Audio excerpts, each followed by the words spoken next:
الطبراني عن محمد بن علي بن الحسين رضي الله عنه قال: لما قبض رسول الله صلى الله عليه وسلم خرجت صفية رضي الله عنها تلمع بردائها وهي تقول: قد كان بعدك أنباء وهنبشة، لو كنت شاهدها لم يكسر الخطب. قال هيثمي: رجاله رجال صحيح إلا أن محمدا لم يدرك صفية. انتهى. وأخذ البخاري والبغوي عن غنيم ابن قيس رضي الله عنهما قال: سمعت من أبي كلمات قالهن لما مات النبي صلى الله عليه وسلم، وهي: ألا لي الويل على محمد، قد كنت في حياته بمقعد، أبيت ليلي آمن إلى الغد. كذا في الإصابة. وأخذه البزار نحوه. قال هيثمي: رجاله رجال السعي غير بشر بن آدم وهو ثقة. وأخذ ابن سعد بمعناه. وأخذ ابن المبارك وابن عساكر عن زيد بن أسلم قال: خرج عمر الخطاب رضي الله عنه ليلة يحرس، فرأى مصباحا في بيت، فدنا فإذا عجوز تطرق شعرا لها لتغزله أي تنفشه بقدح، وهي تقول: ألا محمد صلاة الأبرار، صلى عليك المصطفون الأخيار، قد كنت قواما بكيا الأسحار، يا ليت شعري والمنايا أطوار، هل تجمعني وحبيبي الدار. دعني النبي صلى الله عليه وسلم، فجلس عمر يبكي فما زال يبكي حتى قرع الباب عليها، فقالت: من هذا؟ قال: عمر الخطاب. قالت: وما لي ولعمر وما يأتي بعمر هذه الساعة؟ قال: افتحي رحمك الله فلا بأس عليك. ففتحت له فدخل، فقال: ردي علي الكلمات التي قلت آنفا، فرددته عليه. فلما بلغت آخره قال: أسألك أن تدخليني معكما. قالت: وعمر فاغفر له يا غفار. فرضي ورجع. كذا في منتخب الكنز. وأخذ ابن سعد عن عاصم بن محمد عن أبيه قال: ما سمعت ابن عمر رضي الله عنهما ذاكرا لرسول الله صلى الله عليه وسلم إلا ابتدرت عيناه تبكيان. وأخذ ابن سعد عن المثنى بن سعيد الزراع قال: سمعت أنس بن مالك رضي الله عنه يقول: ما من ليلة إلا وأنا أرى فيها حبيبي ثم يبكي.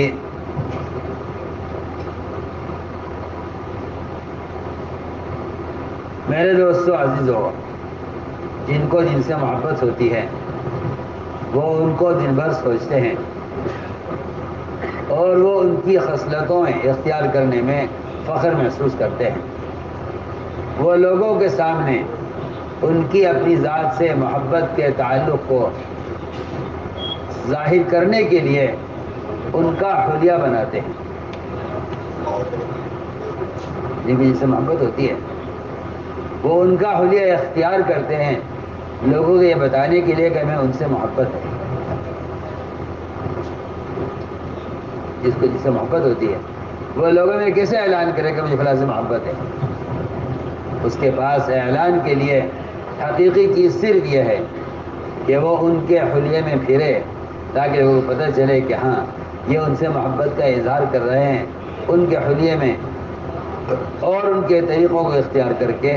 میں عرض کرنا چاہتا ہوں اگر مسلمان اتباع سنت پر نہیں ہے تو وہ خدا کی قسم محب رسول نہیں ہے. وہ ہو نہیں سکتا. جو آدمی انگریزی لباس پہنتا ہے خدا کی قسم وہ انگریزوں سے محبت کرتا ہے، اللہ کے رسول سے محبت نہیں کرتا. یہ آپ کو دھوکہ لگا ہے کہ بھئی لباس میں کوئی ایسی بات نہیں ہے، جیسا پہن لو ٹھیک ہے. اور جاہل ہے وہ شخص جو یہ کہ بدن کا چھپانا اصل ہے. وہ شخص جاہل ہے جو یہ کہتا ہے بدن کا چھپانا اصل ہے. عالم وہ ہے جو یہ کہتا ہے کہ سنت کے لباس کے مطابق بدن کا چھپانا فرض ہے. وہ شخص جاہل ہے جو یہ کہتا ہے بدن کا چھپانا فرض ہے. تو میں نے عرض کیا کہ جن کی جن سے محبت ہوتی ہے وہ ان کے حلیے کو ظاہر کرتے ہیں وہ لوگوں کو بتانے کے لیے کہ ہمیں فلاں سے محبت ہے. جن کی جن سے محبت ہوتی ہے سارا دن وہ ان کی باتوں میں اور ان کے تذکروں میں گزارتے ہیں، پھر رات کو خواب میں ان سے ملاقاتیں کرتے ہیں۔ خواب میں پکی بات، جو جس سے محبت کرے گا وہ اس سے خواب میں ملاقات کرے گا۔ جو آدمی متبع سنت نہیں ہوگا اس کو نبی کی زیارت میسر نہیں ہوتی، اور اگر ہوتی بھی ہے، اگر ہو بھی جاتی ہے کبھی، تو وہ جو زیارت ہوتی ہے وہ ڈانٹ کے لیے اور سمجھانے کے لیے ہوتی ہے کہ میں جس حلیے میں آیا ہوں تمہارے پاس، یہ حلیہ اختیار کرو۔ اگر کوئی شخص آپ کی زیارت کرنے کے باوجود سنت کے لباس اختیار نہیں کرتا تو وہ آپ صلی اللہ علیہ وسلم کے خام آمد کے مقصد کا انکار کر رہا ہے، صاف بات۔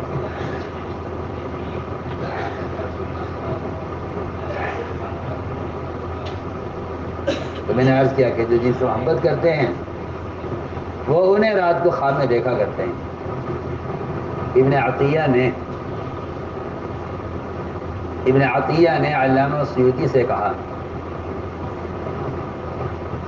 کہ سلطان غوری سے میری ایک حاجت متعلق ہے اور کام بہت اہم ہے، اور کوئی اس کام کو نہیں کر سکتا جب تک سلطان غوری اس کا حکم نہ دے، اور سلطان غوری کی بات کچھ سنے گا نہیں سوائے آپ کے۔ میری آپ سے درخواست ہے کہ آپ میرے کام کے لیے سلطان غوری کے یہاں جا کر ایک مرتبہ سفارش کر دیں، اور مجھے یقین ہے میرا کام بادشاہ کے علاوہ کوئی کر نہیں سکتا، کام بہت اہم اور بڑا نازک ہے، اور سلطان غوری آپ کے علاوہ کسی اور کی بات سنے گا نہیں۔ ایک مرتبہ جا کر آپ کو ایک مرتبہ اس کے دربار میں جانا ہوگا اور اس سے کہہ دیں آپ میرے کام کے لیے سفارش کر دیں، میرا کام وہ کر دے گا۔ علامہ سیوطی نے کہا ابن عطیہ سے کہ آپ کا ایک کام کو میں انکار نہیں کر سکتا، میں آپ کے کام کا انکار نہیں کر سکتا، آپ کا مقام، آپ کا درجہ یہ ہے کہ میں آپ کی اس خدمت کو انجام دوں، لیکن میرے ساتھ بڑا مسئلہ یہ ہے، اگر میں ایک مرتبہ بادشاہ کے دربار میں چلا گیا تو میں 70 مرتبہ سے زیادہ محمد صلی اللہ علیہ وسلم کی جاگتے ہوئے آپ کی زیارت کر چکا ہوں، بغیر نیند کے جاگتے ہوئے 70 مرتبہ سے زیادہ میں آپ کی مجلس میں شریک ہو چکا ہوں۔ مجھے اس بات کا اندیشہ ہے کہ اگر میں سلطان کے پاس چلا گیا تو یہ زیارت کا سلسلہ ختم ہو جائے گا، اس لیے میں معذرت چاہتا ہوں کہ میں آپ کے کام کے لیے بادشاہ کے دربار میں نہیں جا سکتا، اس لیے کہ اگر میں وہاں گیا تو مجھے اس بات کا اندیشہ ہے کہ ملک و مال کے ماحول میں جا کر آپ کی زیارت کا سلسلہ ختم ہو جائے گا، اس لیے میں معذرت چاہتا ہوں، میں آپ کے کام کے لیے بادشاہ سے سفارش نہیں کر سکتا، کیونکہ میں 70 مرتبہ سے زیادہ بغیر نیند کے، بغیر خواب کے، جاگتے ہوئے حضور اکرم صلی اللہ علیہ وسلم کی زیارت کر چکا ہوں۔ اس لیے انس بن مالک رضی اللہ تعالیٰ عنہ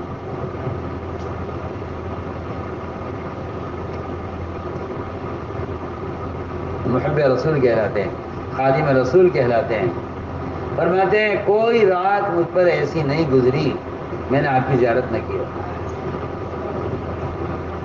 ہر رات میں زیارت۔ میں سوچتا ہوں، میرے کہ لوگ تمنا کرتے ہیں آپ کی زیارت کرنے کی، اور شکلیں اور صورتیں اور لباس اور ان کے کھانے پینے، ان کے معمولات وہ سب کے سب یہود و نصارہ کے، اور تمنا یہ کہ آپ کی زیارت ہو جائے۔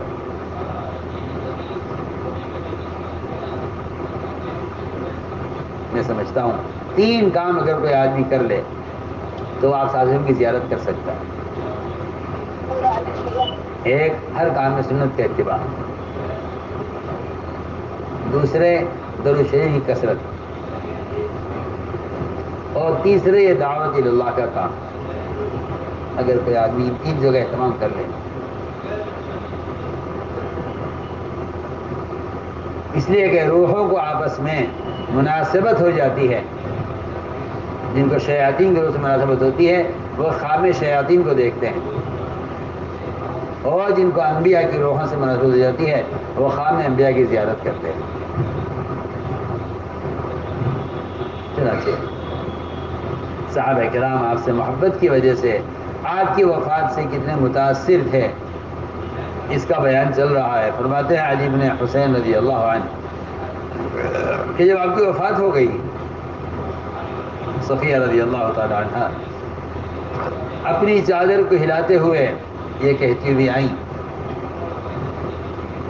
قد كان بعدك انباء وحنبشة لو كنت شاهدها لم يكسر الخطب، کہ آپ کی وفات کے بعد تو بڑے بڑے فتنے پیش آ گئے اور بڑے بڑے حوادثات پیش آ گئے ہیں، بڑے بڑے خطرات اور بہت بڑی بڑی مشکلات پیش آ گئی ہیں، اگر آپ موجود ہوتے ان فتنوں کے موقع پر تو یہ فتنے زیادہ نہ ہوتے۔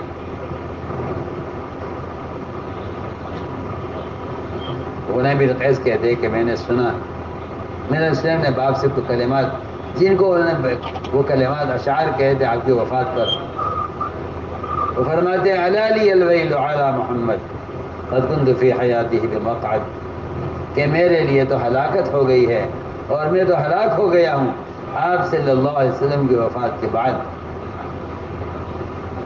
حالانکہ میں آپ کی زندگی میں میں ایک مقام پر تھا اور میں ایک محفوظ جگہ پر تھا، اور آپ کی زندگی میں میرا حال یہ تھا کہ میں بے فکر ہو کر سوتا رات کو، مجھے اپنی جان مال پر کسی کا خطرہ نہیں تھا، میں آپ کے ہوتے ہوئے رات کو امن سے سوتا تھا صبح تک۔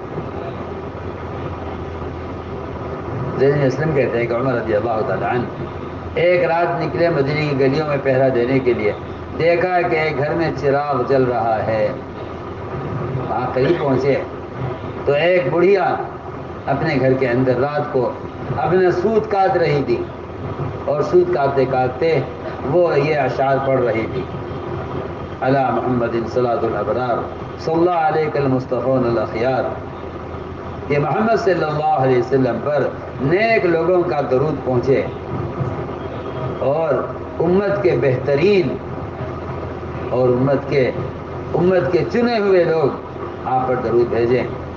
قد كنت قواما بقی الاسحار یا لیت شعری والبنایا اطوار، آپ صلی اللہ علیہ وسلم تو راتوں کو رونے والے، راتوں کو قیام کرنے والے، عبادت کرنے والے، بہت عبادت کرنے والے اور راتوں کو رونے والے تھے، اور یہ کہا کہ موت کے تو اخبار اور اس کے طریقے بہت سے ہیں، موت کے آنے کے بہت سے راستے ہیں، موت کے آنے کے بہت سے طریقے ہیں، حل تجمعنی وحبیبی الدار، لیکن یہ بڑھیا یہ کہہ رہی تھی کہ آپ کی وفات تو ہو گئی، لیکن کیا میں اور میرے حبیب صلی اللہ علیہ وسلم کیا جنت میں ہم جمع ہو سکیں گے؟ کیا ہم جنت میں جمع ہو سکیں گے؟ آپ صلی اللہ علیہ وسلم کو مراد دے رہی تھی، کہہ رہی تھی کیا میں میرا حبیب جنت میں جمع ہو سکیں گے؟ عمر رضی اللہ تعالیٰ عنہ یہ اشعار سن کر وہیں بیٹھ گئے اور اشعار سنتے رہے، روتے رہے، تو سمجھ سے رہ نہیں گیا، حضرت عمر نے دروازہ کھٹکھٹایا،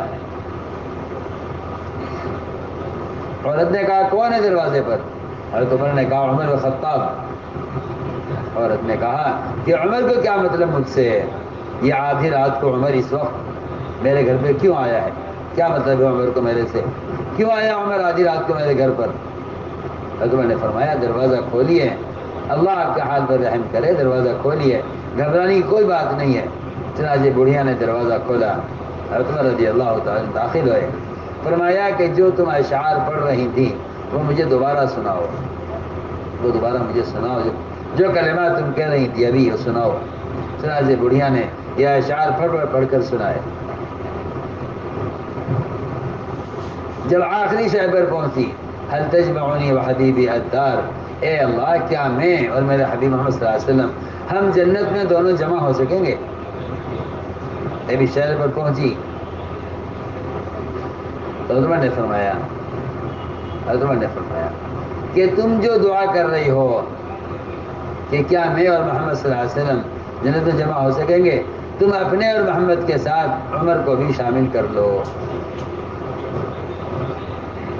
بڑھیا سے کہہ رہے عمر کہ تم اپنے اور محمد کے ساتھ صلی اللہ علیہ وسلم، کہ تم اپنے اور محمد صلی اللہ علیہ وسلم کے ساتھ مجھے بھی شامل کر لو۔ چنانچہ بڑھیا نے کہا وعمر فاغفر له یا غفار، اور اس شعر کے ساتھ ہی جوڑ لیا هل تجمعنی وحبیبی الدار وعمر فاغفر له یا غفار، کہ عمر کو بھی ہمارے ساتھ شامل کر لے، اے اللہ عمر کی مغفرت فرما دے، تو بڑا مغفرت کرنے والا ہے۔ عمر رضی اللہ تعالیٰ عنہ اس کے اس جملے سے راضی ہو کر چلے گئے۔ عاصم اپنے والد سے نقل کرتے کہ میں سنا عمر کو فرماتے ہوئے آپ صلی اللہ علیہ وسلم کا جب بھی ذکر کرتے تھے، عبداللہ بن عمر جب بھی ذکر کرتے تھے آپ صلی اللہ علیہ وسلم کا، ان کی آنکھوں میں آنسو آ جایا کرتے تھے۔ ایک روایت میں ہے، مسنہ بن سعد الزارعی کہتے ہیں کہ میں نے سنا انس بن مالک کو فرماتے ہوئے کہ کوئی رات مجھ پر ایسی نہیں گزری کہ میں نے آپ صلی اللہ علیہ وسلم کی زیارت نہ کی ہو، اپنے حبیب کی زیارت میں ہر رات کرتا ہوں۔ اور یہ کہہ کر سلمان انس رضی اللہ عنہ رونے لگے۔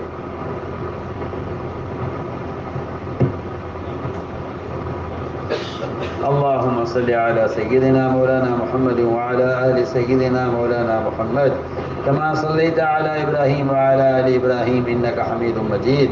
ربنا ظلمنا أنفسنا وإن لم تغفر لنا وترحمنا لنكونن من الخاسرين. اللهم إنا نستغفرك ونتوب إليك. اللهم إنا نستغفرك ونتوب إليك.